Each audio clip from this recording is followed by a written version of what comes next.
My girlfriend ditched me for clubbing instead of taking me to the emergency room, so later, when she begged for forgiveness, she faced an ending she never expected. Last Saturday night was supposed to be a chill evening for me. My girlfriend, Sarah, 22, female, had plans to go out clubbing with her friends for her best friend's birthday. I wasn't invited, but honestly, I was fine with that. Clubs aren't really my thing, she knows that, and I know she likes to let loose with her friends, so no biggie, right? I figured I'd just use the alone time to relax, maybe binge a new Netflix show, and enjoy some peace and quiet. Sarah left around 9 p.m., all dressed up and looking amazing. I wished her a good night, and she kissed me on the cheek before heading out. I settled on the couch with some snacks and started scrolling through YouTube. The evening was going pretty well until around 11 p.m. That's when it all started. At first, I felt this weird pain in my lower stomach. It was dull but noticeable. I brushed it off as something I ate earlier, maybe some bad leftovers or whatever. I shifted on the couch, thinking it'd go away, but within a few minutes, it got way worse. The pain moved lower, like way lower. It's hard to describe, but it felt like someone had taken a sledgehammer to my groin. I doubled over, clutching myself, and started sweating. My mind was racing. I thought maybe it was something serious, but I still hoped it'd pass. But it didn't. The pain got so intense that I could barely move. I remember trying to stand up to grab my phone from the table, but as soon as I got up, I just collapsed onto the floor. I was curled up in the fetal position, shaking and sweating like crazy. At this point, I knew something was seriously wrong. I checked myself out of pure desperation and noticed my right, testicle was swelling up, like noticeably. That's when I realized this wasn't something I could just sleep off. I reached for my phone, which had somehow ended up on the coffee table, and I immediately called Sarah. I figured she'd come home and help me get to the hospital. She was only at a club 5 minutes away, so it made sense to me that she'd drop everything and come back. But when I called her, she didn't pick up. The call went straight to voicemail. I tried calling again, but same thing. So I texted her, "Something's wrong, please come home." A few minutes later, she finally responded, but instead of concern, she texted back, "What is it?" with that unamused face emoji. Yeah, that hit me hard. I could barely type at this point because of the pain, but I managed to reply, "I need to go to the hospital, please come back now." Her response? "For what?" I tried to explain as simply as I could, "My testicle hurts, I need you to take me." I could feel myself getting desperate, and the pain was only getting worse. I tried calling her again, thinking maybe she just didn't understand how serious this was, but she declined the call. At this point, I was struggling to breathe properly because the pain was so overwhelming. I ended up throwing up on the carpet, like full-on vomiting from the pain. My body was completely shutting down. After a few minutes, I grabbed my phone again and saw that Sarah had responded. This time, she sent a bunch of laughing emojis. Laughing emojis. I couldn't believe it. I was in the worst pain of my life, and my girlfriend was treating it like a joke. I tried calling her one more time, hoping she'd hear the urgency in my voice, but instead, she blocked me. I was lying there on the floor, blocked by the one person I thought I could rely on, and I had no idea what to do. I felt abandoned, and the pain was only getting worse. At that moment, I realized I couldn't count on her, so I called emergency services. I explained the situation to the dispatcher, and she asked if there was anyone who could drive me to the hospital. Stupidly, I said yes because I thought Sarah would come around. I still had hope. The dispatcher told me she'd call back in 10 minutes to check on me, but those 10 minutes felt like an eternity. I was throwing up again, curled up on the floor, and struggling to stay conscious. When I checked my phone again, there was nothing from Sarah, no messages, no missed calls, just silence. I waited as long as I could, but eventually, I gave up and called 911 again, this time asking for an ambulance. After Sarah ignored my texts, blocked me, and left me to deal with the situation on my own, I was stuck lying on the floor of our living room, trying to survive the pain. The ambulance was on its way, but those minutes waiting felt like an eternity. I was cold, shivering, and scared out of my mind. Every second that passed felt like my body was giving up on me, and honestly, I started to panic about what was going to happen. I don't know if you've ever experienced pain so bad that it messes with your sense of time, but that's exactly what this felt like. I kept thinking, what if the ambulance doesn't get here in time? What if I lose, one of them? It wasn't just the physical pain anymore, it was the fear, the realization that my girlfriend wasn't there for me hit me almost as hard as the pain itself. This was someone I trusted, someone I thought I could rely on, and now, in what felt like one of the worst moments of my life, I was completely alone. At one point, I tried to sit up, thinking I could maybe crawl to the bathroom and clean myself up a little before the paramedics arrived. Big mistake.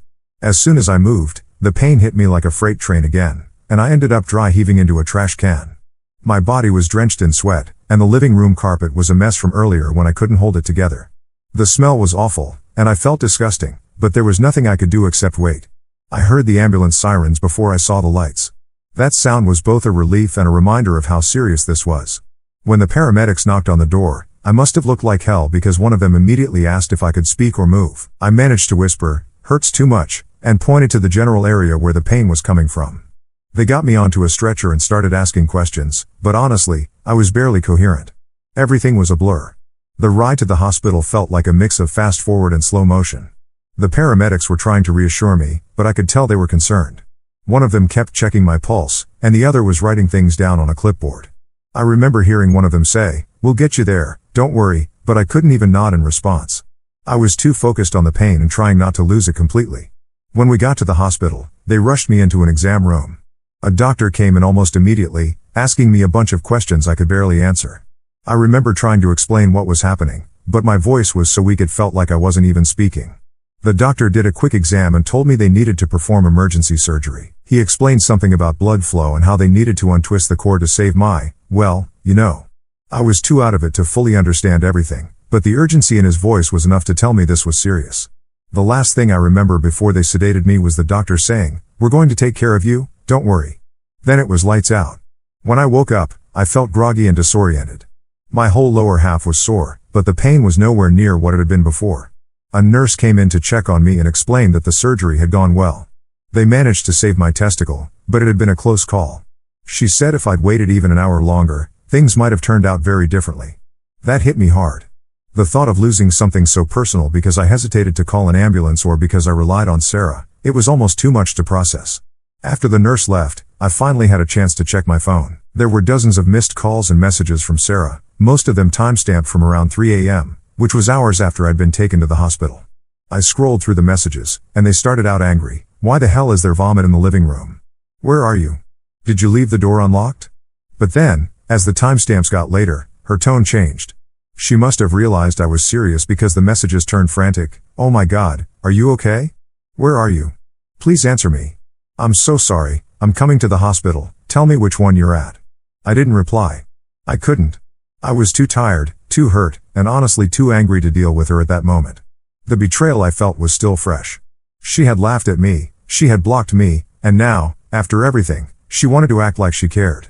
It felt hollow. A few hours later, Sarah showed up at the hospital. I woke up to the sound of her crying quietly in the chair next to my bed. When she realized I was awake, she practically lunged at me, hugging me and apologizing over and over. She kept saying she thought I was joking, that she didn't realize how serious it was, and that she felt awful for not being there when I needed her. I didn't say much, I just nodded and let her talk. Part of me wanted to yell at her, to ask her how she could treat me like that, but I didn't have the energy. I was still processing everything that had happened, and the last thing I wanted was to have a screaming match in a hospital room. Sarah stayed with me for the rest of my hospital stay, trying to make up for what she'd done. She brought me food, helped me with little things like adjusting my blanket, and stayed by my side almost the entire time. I could see that she felt guilty, but it didn't erase what she had done. The damage was already done. Now that I'm home, I'm starting to really think about what this means for our relationship. I've been with Sarah for 5 years, and up until this point, I thought she was the one. But now I don't know. If she couldn't be there for me during one of the scariest nights of my life, how can I trust her moving forward? These thoughts have been running through my mind nonstop, and I honestly don't know what to do. By this point, the physical pain was starting to subside thanks to the surgery, but the emotional side of things, that was a whole different story.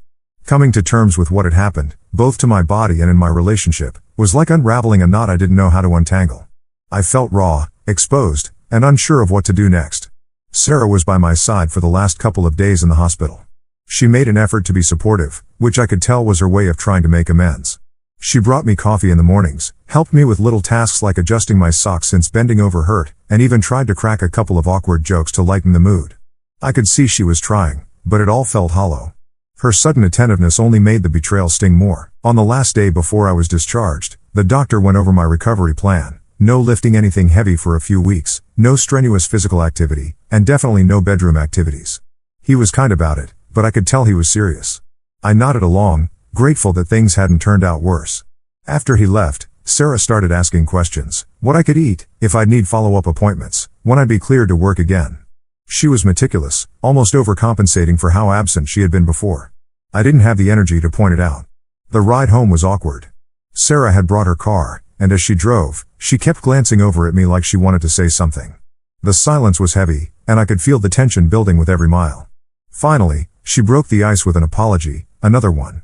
"I'm so sorry for how I acted," she said, gripping the steering wheel tightly. "I really thought you were joking, and I didn't realize how serious it was. I don't know what I was thinking.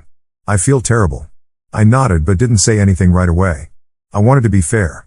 I knew people made mistakes, and part of me wanted to believe her, but the other part of me, the one that remembered her laughing emojis and the "I'll block you" message, wasn't ready to let it go. When we got back to the apartment, the reality of everything hit me like a ton of bricks. The vomit stain on the carpet was still there, dried and crusty. The coffee table was littered with water bottles and tissues from that night. The air smelled stale, like a combination of sweat, sickness, and cleaning supplies.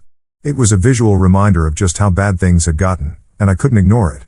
Sarah immediately went into cleanup mode, grabbing paper towels and scrubbing at the carpet like she was trying to erase what had happened. I stood there, watching her, feeling disconnected. It was like I was outside of my own life, looking in on someone else's mess. Over the next couple of days, Sarah tried her best to make things normal again. She cooked dinner, brought me tea, and even offered to help with some work emails I was falling behind on. But every time I looked at her, all I could think about was that night, how she had chosen partying and blocking me over even checking to see if I was okay. The thought made my stomach churn, and I found myself withdrawing from her without even meaning to. One night, as we were watching TV, she finally confronted me. "You're still mad, aren't you?" she asked quietly, not looking at me. I didn't answer right away. I paused the show and took a deep breath.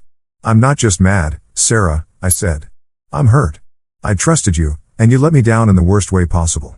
I was in so much pain, and you laughed at me. You blocked me." Her eyes filled with tears, and she started apologizing again, but this time I cut her off. "I need to know why," I said firmly. "Why did you think it was okay to ignore me? Even if you thought I was joking, why wouldn't you come home to check? Why would you block me when I was begging for help?" She looked down at her hands, twisting her fingers together nervously. "I don't know," she whispered. "I was drunk, and I thought you were just being insecure about me being at the club. I didn't realize. I just didn't realize." I stared at her, trying to process what she was saying. "So you thought I was just trying to ruin your night?" I asked. "After 5 years together, that's what you thought of me?" Her face crumpled, and she started crying. "I don't know what I was thinking," she said through sobs. "I was stupid, and I made a mistake. I know I messed up, but I'll do anything to make it up to you. Please just give me a chance." That conversation left me more conflicted than ever. On one hand, I could see that she was genuinely sorry. She wasn't trying to make excuses, at least not anymore, and she seemed to understand just how badly she had hurt me. But on the other hand, the damage was done. Her actions that night showed a side of her I'd never seen before, and it scared me. If I couldn't count on her in an emergency, what did that mean for our future? The next day, I called my mom. I needed someone to talk to, someone who could give me perspective. I explained everything that had happened, from the pain to the hospital to Sarah's response. My mom listened quietly, and when I was done, she let out a long sigh. "Sweetheart," she said gently, 5 years is a long time, but it's not a lifetime. If you're already questioning whether you can trust her, that's something you need to take seriously. Trust is everything in a relationship." I knew she was right. Deep down, I knew, but hearing it from her made it feel more real. That night, I told Sarah I needed space. I asked her to stay with her parents for a while so I could figure out what I wanted to do. She broke down crying again, begging me not to end things, but I held firm. "I'm not saying it's over," I told her. "I just need time to think." She packed a bag and left reluctantly, promising to do whatever it took to earn back my trust. As I watched her walk out the door, I felt a mix of sadness and relief. Sadness because I still loved her, and relief because I finally had the space to breathe. Now I'm sitting here, writing this, trying to make sense of everything. I don't know what the future holds, but one thing is clear: things can't go back to the way they were. If we stay together, there will have to be serious changes. And if we don't, well, at least I'll know I gave it my all. I asked Sarah to stay with her parents, and honestly, it's been a roller coaster of emotions. With her gone, the apartment feels quiet, too quiet, really. I thought I'd appreciate the space, but instead, I find myself replaying everything over and over in my head. The night it all went down, the hospital stay, our conversations afterward. It's like a constant loop that won't shut off. I've been trying to keep myself busy. The doctor said I shouldn't do anything too physically demanding while I heal, so I've been sticking to light activities. Mostly, I've just been catching up on work emails, watching random shows, and scrolling through my phone. But no matter what I do, my mind always circles back to Sarah and what happened. It's like my brain won't let me move on until I figure out how I really feel. One thing that's been eating at me is how blind I was to this side of Sarah. We've been together for 5 years, and I honestly thought I knew her better than anyone. She's always been the type to take care of me when I'm sick, even if it's just a cold. I've seen her go out of her way for her friends and family too, so her behavior that night felt so out of character. It's been hard to reconcile the Sarah I thought I knew with the Sarah who ignored my pain and laughed at my messages. I keep thinking about the small moments leading up to all of this. Were there signs I missed, times when she showed me who she really was, but I brushed it off? I've been going back through old memories, trying to find patterns, but nothing jumps out at me. If anything, this incident feels like it came out of nowhere, which honestly makes it harder to process. If I could pinpoint a reason for her behavior, some flaw or red flag I ignored, it might be easier to understand, but I can't. Another thing that's been on my mind is the future. Before all of this happened, I was planning to propose to Sarah. I'd even bought the ring. It's still sitting in the drawer by my bed, and every time I open it, I feel this pang of regret. I'd pictured our life together so clearly, marriage, kids, growing older side by side. She was my person, or at least I thought she was. Now I'm not so sure. It's not just about the incident itself, though that's obviously a huge part of it. It's about trust. How do you rebuild trust after something like this? Can you? I've been reading articles and forums about relationships and forgiveness, trying to figure out if it's even possible. Some people say that time heals all wounds, but others say that trust, once broken, can never be fully repaired. I don't know which camp I fall into yet. My mom called me again yesterday to check on me. She's been a rock through all of this, which I'm so grateful for. She asked how I was feeling, physically and emotionally, and I gave her the usual update. I'm healing, but it's slow. Then she asked the question I've been dreading. Have you decided what you're going to do about Sarah? I didn't have an answer for her. I don't know, Mom, I said. I still love her, but I don't know if I can get past this, she sighed. Love isn't always enough, sweetheart. You need to feel safe with your partner. You need to know they have your back, especially in tough times. If you don't have that, you need to think long and hard about whether this is the person you want to spend your life with. Her words hit me hard. I've always valued loyalty in a relationship, and I thought Sarah felt the same way, but now I'm questioning everything. What if this wasn't a one-time mistake? What if, in another emergency, she reacts the same way? Can I risk that? Sarah has been texting me every day since she left. She's keeping her messages short and respectful, mostly asking how I'm feeling and if I need anything. She hasn't pushed me to talk about the relationship, which I appreciate, but I can tell she's holding back a lot. Part of me wants to respond and tell her everything I'm feeling, but the other part of me isn't ready yet. I don't want to say something in the heat of the moment that I'll regret later. I've also noticed how much of my identity was tied to our relationship. Without her here, I've had to confront parts of myself that I've been neglecting, like who am I outside of Sarah's boyfriend? What do I want out of life separate from our plans together? It's a strange feeling, but in a way, it's been good for me. I'm starting to realize that maybe I lost sight of myself a little in our relationship, and this time apart is giving me a chance to figure out who I am again. One of the most surprising things about this whole experience has been the support I've gotten from unexpected places. A few of my friends, who I haven't talked to in a while, reached out after hearing what happened. They've been encouraging me to take my time and not rush into a decision about Sarah. One of them even offered to come over and hang out, just to keep me company. It's been nice to feel like I'm not alone in this, even if it's just through a text or a phone call. At the same time, I've been careful about who I talk to about this. I don't want to badmouth Sarah to everyone we know because, no matter what happens, I still care about her. I don't want people to judge her based on this one mistake, even if it was a huge one. It's a tricky balance, venting about how hurt I am without turning it into a smear campaign. The ring is still sitting in that drawer, and every time I see it, I feel like it's mocking me. I haven't told Sarah about it, and I'm not sure if I ever will. Part of me wonders if she could even imagine how close I was to proposing, how I had planned everything out in my head. If she knew, would it make her feel worse, or would it just make her feel more guilty than she already does? I don't know. What I do know is that I need more time. I've been journaling a lot, trying to sort through my feelings, and I keep coming back to the same question. Can I forgive her? Forgiveness isn't the same as forgetting, and I know I'll never forget what happened. But if we stay together, I need to find a way to move forward without holding this over her head. Otherwise, it'll poison the relationship. For now, I'm focusing on myself. I'm taking it one day at a time, letting myself feel all the emotions, anger, sadness, confusion, without pushing them away. I still haven't decided what to do about Sarah, but I know one thing for sure. Whatever happens next, I need to be honest with myself and with her. This isn't just about what she did, it's about what I need to feel safe and secure in a relationship. It's been about a week since I asked Sarah to leave and stay with her parents. A lot has happened in that time, and I feel like I'm finally starting to get some clarity. This isn't going to be a neat, easy conclusion, but I owe it to myself, and maybe to Sarah, to figure out where things stand. Earlier today, Sarah texted me, asking if we could meet to talk. She didn't push or demand, she just asked if I was ready. After some hesitation, I agreed. We decided to meet at a small park near her parents' house. It's a quiet spot where we've had a lot of good memories, which felt both comforting and bittersweet. When I saw her, it was clear she'd been struggling. Her eyes were red, like she'd been crying a lot, and she looked nervous, like she wasn't sure if I'd hug her or walk away. We sat on a bench, and for a while, neither of us said anything. Then she broke the silence. "I've been thinking about everything," she started, her voice shaky, "about how I let you down and how much I hurt you. I don't know if I can ever make it right, but I need you to know that I'll spend the rest of my life trying if you let me." I didn't respond right away. Instead, I looked out at the park, at the trees swaying in the breeze, and tried to gather my thoughts. Finally, I said, "I appreciate that, but it's not just about the apology, Sarah. It's about trust, and right now, I don't know if I can trust you the way I used to." She nodded, tears streaming down her face. "I get that," she said quietly. "But please don't give up on us." "I'll do whatever it takes," I sighed, feeling the weight of everything we'd been through. "I'm not saying it's over," I told her, "but I need time. This isn't something I can just move past in a week or two. It's going to take real effort on both of our parts." We talked for a while longer, hashing out what went wrong that night and how things could have been different. I told her how scared and hurt I felt, and she listened without interrupting. It was the most honest conversation we've had in a long time, and it felt cathartic. Now, as I write this, I still don't have a clear answer. Part of me wants to give Sarah another chance, to believe that she's capable of growing and learning from this.